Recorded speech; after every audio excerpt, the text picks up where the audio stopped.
खबरों की शुरुआत इस वक्त की सबसे अहम खबर के साथ। रूस की तरफ से रॉकेट हमले के बाद यूक्रेन के निकोलाइव इलाके में धुएं के गहरे बादल छा गए हैं।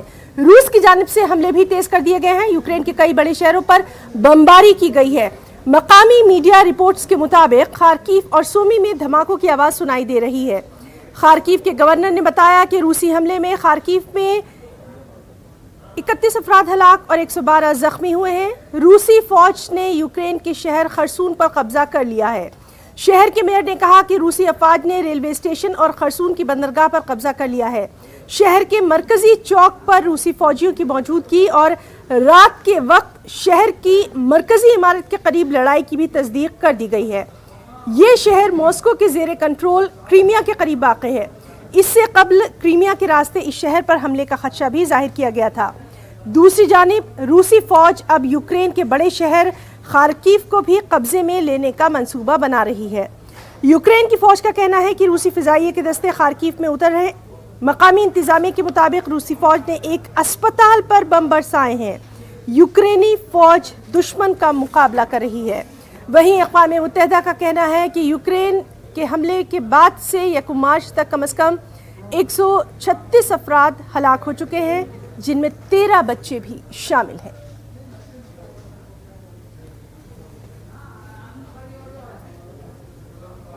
और इस सब के बीच आज बेलारूस में रूस और यूक्रेन की दूसरे दौर की बातचीत होना है। इसी बीच रूस ने यूक्रेन पर अपने हमले भी तेज कर दिए हैं। खार्किव में रात भर रूसी फौज की जारहियत जारी रही।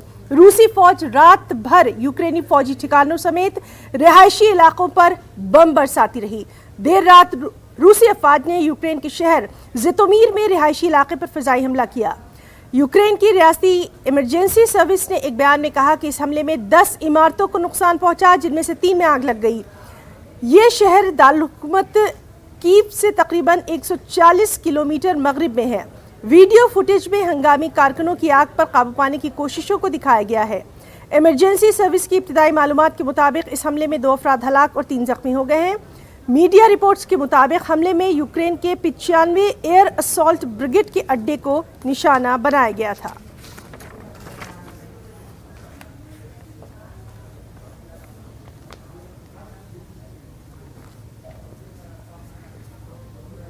और इसी बीच स्टेट ऑफ द यूनियन से खिताब के दौरान अमेरिकी सदर जो बाइडेन ने कहा कि अमेरिका यूक्रेन के साथ खड़ा है। अमेरिका और हमारे इत्तेहादी नेटो की सरजमीन के एक-एक इंच का दिफा करेंगे। उन्होंने कहा कि यूक्रेनी हिम्मत से लड़ रहे हैं। बाइडेन ने कहा कि पुतिन को मैदान जंग में फ़ायदा हो सकता है, लेकिन वो मुस्तकबिल में तवील मुद्दत के लिए इसकी कीमत अदा करेंगे। जो बाइडेन ने ऐलान किया कि अमेरिका तमाम रूसी परवाज़ों के लिए अमेरिकी फ़िज़ाई हुदूद बंद करने में अपने इत्तेहादियों का साथ देगा। अमेरिकी सदर जो बाइडेन ने मज़ीद कहा कि अमेरिकी फ़ौज यूक्रेन नहीं जाएगी, ताहम अमेरिका रूस पर ज़्यादा से ज़्यादा पाबंदियाँ आयद करेगा। उन्होंने कहा कि आमिर को अपने किए की सज़ा मिलेगी। Everyone from students to retirees to teachers turned soldiers defending their homeland. And in this struggle, President Zelensky said in his speech to the European Parliament, light will win over darkness. The Ukrainian ambassador to the United States is here tonight, sitting with the First Lady. Let each of us, if you're able to stand and send an unmistakable signal to the world of Ukraine. Thank you. Thank you, thank you, thank you.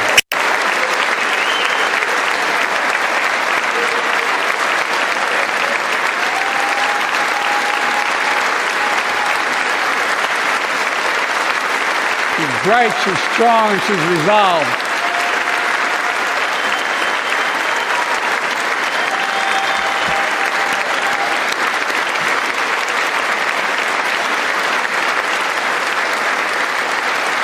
Yes, we, the United States of America, stand with the Ukrainian people. Throughout our history, we've learned this lesson. When dictators do not pay a price for their aggression, they cause more chaos. They keep moving, and the cost, the threats to America and America to the world keeps rising.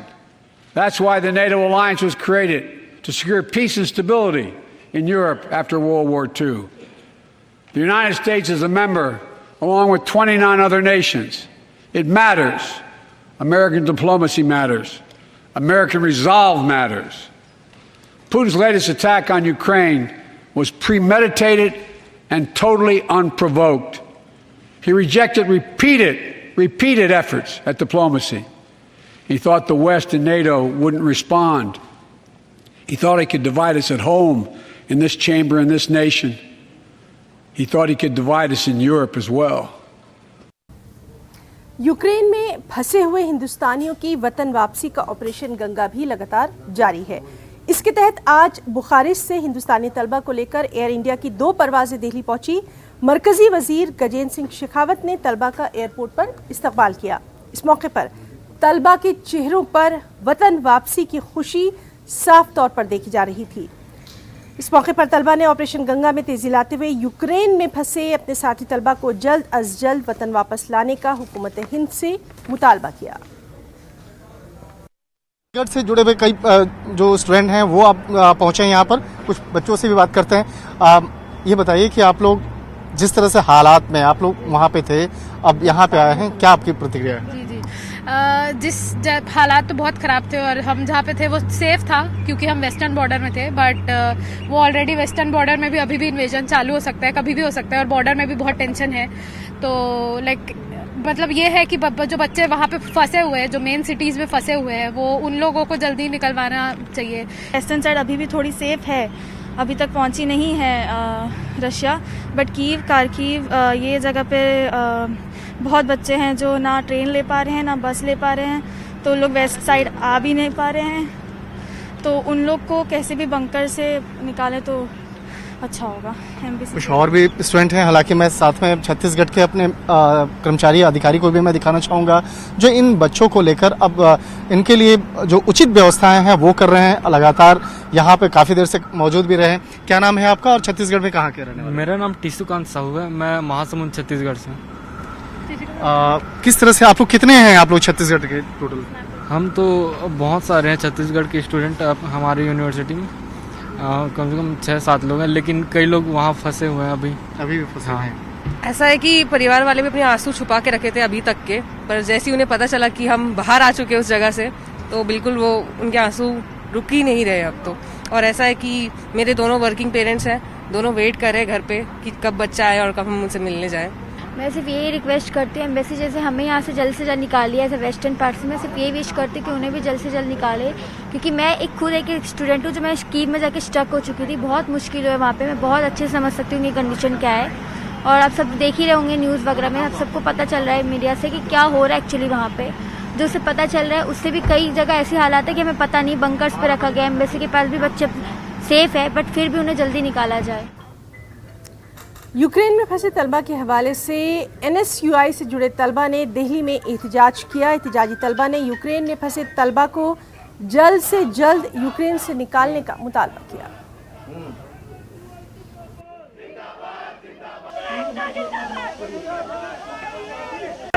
देखिए NSUI के जो छात्र हैं वो यहाँ पे protest कर रहे हैं। इनके तरफ से कहा जा रहा है कि जो छात्र यूक्रेन में फंसे हुए हैं उनको जल्द से जल्द दिल्ली लाने के लिए, अपने वतन वापसी लाने के लिए प्रयास करना चाहिए। और इसलिए जो छात्र संगठन है वो यहाँ पे प्रोटेस्ट कर रहे हैं, बैनर लिए हुए हाथ में, और उस बैनर में लिखा हुआ है कि वेकअप मोदी गवर्नमेंट। इस तरह की अब देख रहे हैं यहाँ पर प्रोटेस्ट इनका, और कहा जा रहा है कि जो भी छात्र वहाँ फंसे हुए हैं यूक्रेन में उनको देश वापसी लाने के लिए जो केंद्र सरकार है उनको प्रयास करना चाहिए। छात्रों को हवाई टिकट के लिए थोड़ी सुविधा की रिपोर्ट मिलने के बाद उड़ाने की इस तरह के बैनर्स इन्होंने यहाँ पे लगाए हुए हैं। सोनू के साथ रवि सिसोदिया। और यूक्रेन ने रूस पर नस्लकुशी का इल्जाम लगाते हुए ICJ का दरवाजा खटखटाया था, जिस पर इंटरनेशनल कोर्ट ऑफ जस्टिस 7 या 8 मार्च को अवामी समाअत करेगा। अदालत ने कहा है कि रूस को इस तरीके से काम करने की ज़रूरत है ताकि अदालत की तरफ से आर्जी इक़दामात की दरख्वास्त पर किए गए किसी भी हुक्म को उसका मुनासिब असर हो सके।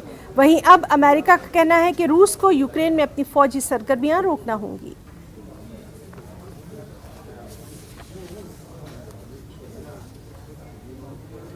उधर अक़वाम मुत्तहिदा की जनरल असेंबली में आज रात रूस यूक्रेन जंग के मसले पर वोटिंग होगी, जिसमें अक़वाम मुत्तहिदा की जनरल असेंबली के 193 ममालिक शिरकत करेंगे। इससे पहले हिंदुस्तान ने अक़वाम मुत्तहिदा की जनरल असेंबली के हंगामी इजलास में सलामती काउंसिल में वोटिंग में हिस्सा नहीं लिया था। यूएई और चीन ने भी वोटिंग से गुरेज किया था, ताहम 11 वोटों से मामला अक़वाम मुत्तहिदा की जनरल असेंबली में भेजने का फैसला किया गया। 1950 से अब तक जनरल असेंबली के ऐसे सिर्फ 10 इजलास तलब किए गए हैं।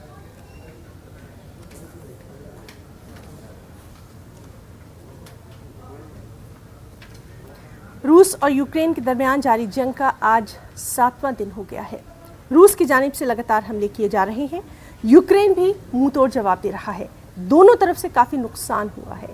बैनुल अक़वामी सतह पर पाबंदियों और बातचीत के जरिए रूस पर दबाव डालने की कोशिशें भी लगातार जारी हैं ताकि वो फौरी तौर पर फौजी कार्रवाई रोक दे, लेकिन हमले अब भी जारी हैं। हिंदुस्तान भी सूरत हाल पर नजर रखे हुए है। हिंदुस्तान ने इंसानी इमदाद के तौर पर पोलैंड के रास्ते दवाइयों और दीगर इमदादी सामान की पहली खेप यूक्रेन रवाना कर दी है। हिंदुस्तान ने मंगल के रोज पोलैंड के रास्ते यूक्रेन में फंसे लोगों के लिए अद्वियात और दीगर इमदादी सामान की पहली खेप भेजी। अद्वियात के अलावा खाने पीने की अशिया भी भेजी गई। फिजाइया के C-17 तैयारों के जरिए भेजे गए सामान में मूंग की दाल, नमकीन और आलू भुजिया शामिल है।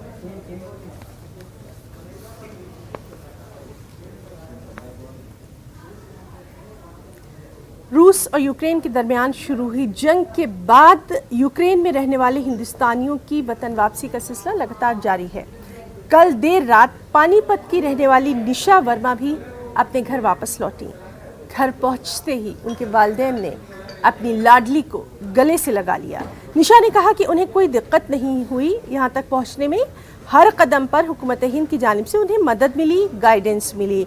निशा के वालिद ने न्यूज़ 18 से बातचीत में कहा कि बेटी आ गई है, बहुत खुशी है, मगर असली खुशी उस वक्त होगी जब सभी बच्चे वापस आ जाएंगे।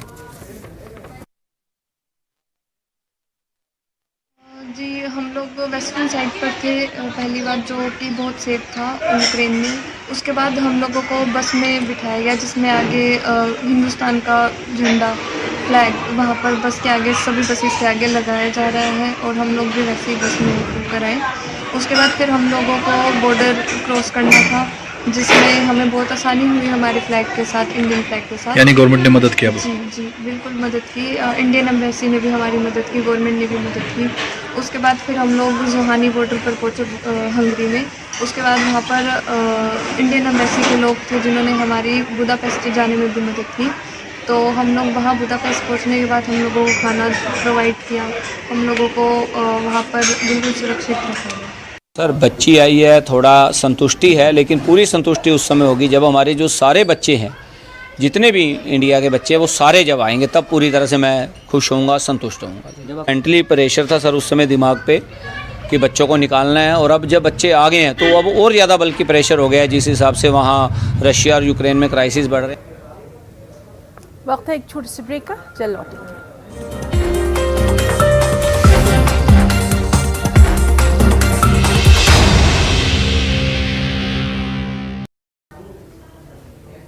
कुछ और अहम खबरों पर भी नजर डालेंगे।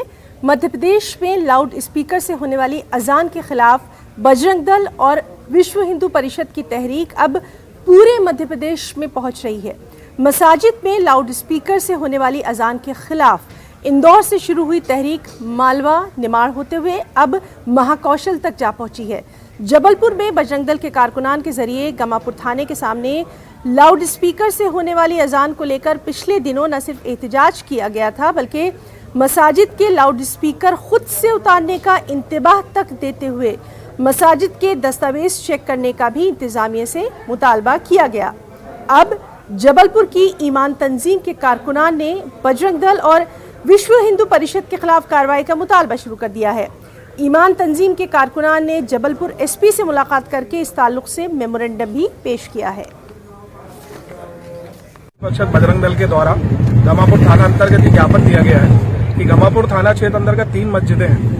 ये तीनों मस्जिद जब से बनी हुई है, आजू बाजू के क्षेत्रवासियों का रहना इतना हराम हो गया है कि सुबह प्रातः 5 बजे से अपने स्पीकर चालू कर देते हैं। दिन में 3 बार 4 बार इस कदर इसकी आवाज होती है कि ना बच्चों को पढ़ पा रहे हैं, महिलाएं काम नहीं कर पा रही, अगर कोई बुजुर्ग अगर किसी की तबीयत खराब है तो इतना ज्यादा साउंड होता है कि वो मरने की मरणातुर स्थिति में आ जाते हैं। हमने ये आग्रह किया तीनों मस्जिदों की सर्वप्रथम तो जांच की जाए, क्योंकि तीनों की तीनों मस्जिद अवैध रूप से शासकीय भूमि पर बनाई गई हैं, ना ही इनके पास किसी प्रकार के पेपर है ना कागजात है। के बजरंग दल के कार्यकर्ता लोग जो है घमापुर थाने में जाकर के ज्ञापन दिया है और ज्ञापन देने के तत्पश्चात उन्होंने जिस तरह की खुली धमकी मुस्लिम समुदाय की इबादतगाहों के लिए दिया गया है कि उन्होंने खुली चुनौती दी है कि वो अपने हाथों से मस्जिद के स्पीकरों को हटाएंगे।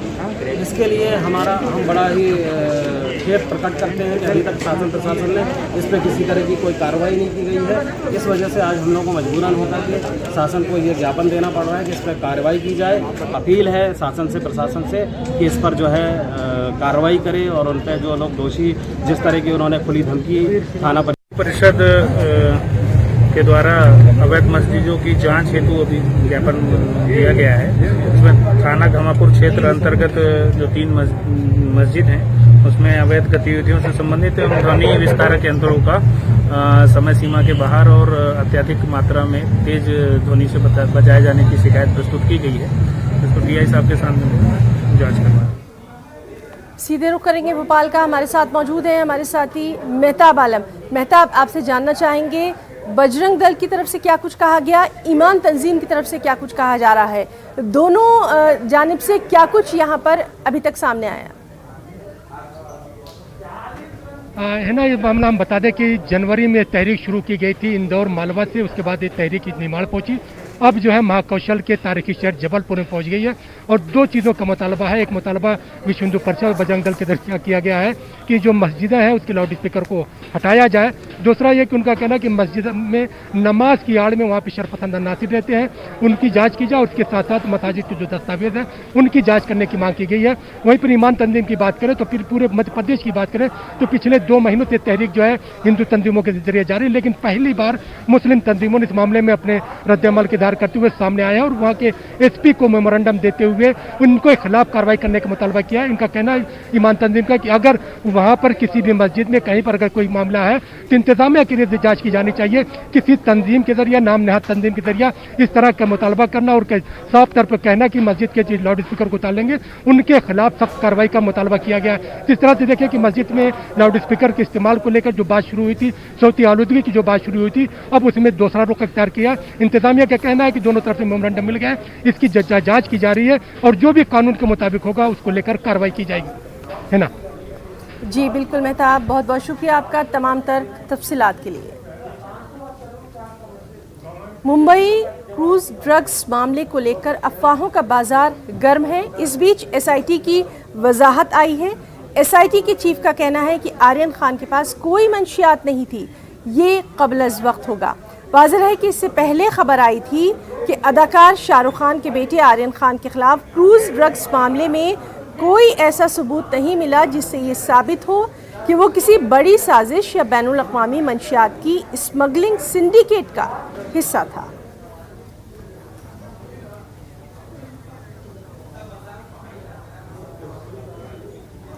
और एक लंबे अरसे के बाद श्रीनगर में बच्चों के स्कूल खुल गए। सड़कों पर स्कूल की बसें दौड़ती हुई नजर आईं। बच्चों के चेहरों पर खास खुशी नजर आई, स्कूल जाने की खुशी। स्कूलों में रौनकें दोबारा देखी गईं। तलबा का कहना यही है कि इतने अरसे के बाद स्कूल खुलने से वो काफ़ी खुश हैं। नहीं, इट्स फीलिंग अमेजिंग बिकॉज बहुत मज़ा आ रहा है क्योंकि अब नया एनवायरनमेंट देख रहे हैं। इतने साल हो गए, मतलब घर पे बैठे हुए परेशान हो गए थे हम, तो अब तो भी कुछ नया लग रहा है, तो नया एनवायरनमेंट मिल रहा है, तो I am really happy. Normal जब आप स्कूल आते थे और आज में आप बड़ा इंतजाम है। I am just so shocked, you know, सारे ऐसे वेलकम के लिए आए हुए, मैं इतनी परेशान। अब बहुत मतलब अब आदत नहीं रही ना अब स्कूल जाने की, तो घर पे ही बैठे थे, तो अब मैं जब स्कूल आ रही हूँ और ऐसा वेलकम हो रहा है, I am feeling really happy. बहुत खुशी हो रही है। आज 2 साल बाद हम स्कूल आ रहे हैं, बहुत अच्छा लग रहा है। हमारे यहाँ फर्स्ट ईयर मतलब सेकेंड ईयर है, लेकिन लास्ट ईयर हम नहीं आए school because of Covid obviously. आज लेकिन हम बहुत खुश है कि स्कूल खुल रहे हैं, काफ़ी खुशी हो रही है। ये जो माहौल आपको देखने को मिला यहाँ पे, बहुत अच्छा लग रहा है, वेलकम कर रहे हैं हमें। और हम फर्स्ट टाइम यहाँ मतलब ना क्लास देने आ रहे हैं कोठी बाग में। इससे पहले हम दूसरे स्कूल में पढ़ते थे। बहुत अच्छा लग रहा है यहाँ का माहौल देख के, काफ़ी ये जैसा फेस्टिवल टाइप लग रहा है। तो थैंक यू। मुझे ये बताइए रमेशा जी, बड़ी सेलिब्रेशंस हैं, आज स्कूल ओपन हो रहे हैं, बच्चे खुश हैं, टीचर्स अपने बारे में क्या बताएंगे? हम भी बहुत ज्यादा खुश हैं। वी आर क्वाइट एंथुसियास्टिक कि हमारे बच्चे फिर से स्कूल आएंगे, फिर से रौनक होगी, हम फिर से खुश दिली से पढ़ाएंगे। We are very happy, very excited. आप खुद देखिए हमारी सेलिब्रेशन से आपको खुद पता ही चला होगा कि हम कितने खुश हैं। We welcome them wholeheartedly. We are very happy, extremely happy. बात करेंगे कोरोना की। मुल्क में कोरोना के केसेस में लगातार कमी आ रही है। महकमा सेहत के आदाद-ओ-शुमार के मुताबिक 7,554 नए मामले दर्ज किए गए हैं। गुज़िश्ता 24 घंटों के दौरान 223 लोग कोरोना से फौत हुए हैं, जबकि इसी अरसे में 14,123 अफराद कोरोना से शिफायाब हुए हैं। मुल्क भर में 85,000 से ज़्यादा एक्टिव मामले पाए जाते हैं। कोरोना से बचाव के लिए मुल्क में अब तक 177 करोड़ से ज़्यादा टीके लगाए जा चुके हैं।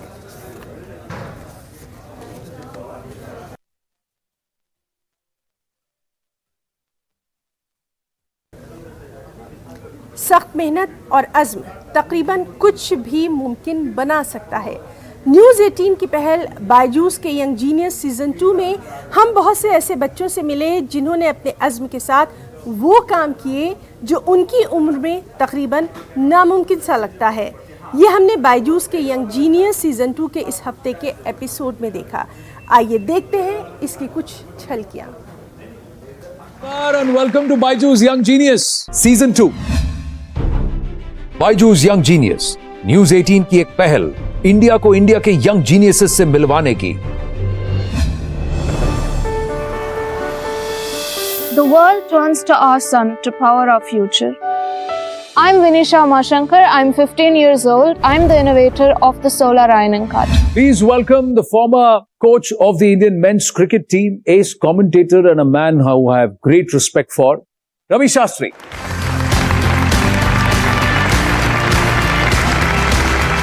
How are you? Genius? I'm really great. आइए बैठिए। This is Vinisha Umashankar, हमारी young genius. I read her speech, glimpses of it. I saw it when she was there for the COP26. The way she spoke, no stage fright whatsoever. Many, many congratulations. You know what she did there? People keep talking about the future. She brought the future to the present. Fabulous. Thank you so much. And I think that's a really nice way to put that. Bringing the future into the present. हमारे अगले genius बहुत छोटी सी उम्र में बहुत बड़ी जिम्मेदारी संभाले हुए हैं। सितार वादन में सबसे प्रसिद्ध घरानों में से एक जयपुर सेनिया घराने के चश्मो चिराग सितार में महारत हासिल कर चुके हैं। अपने घराने की शान बढ़ाते ये हैं दिल्ली से अधिराज चौधरी। मेरा नाम है अधिराज चौधरी और मुझे सितार बजाना बहुत पसंद है।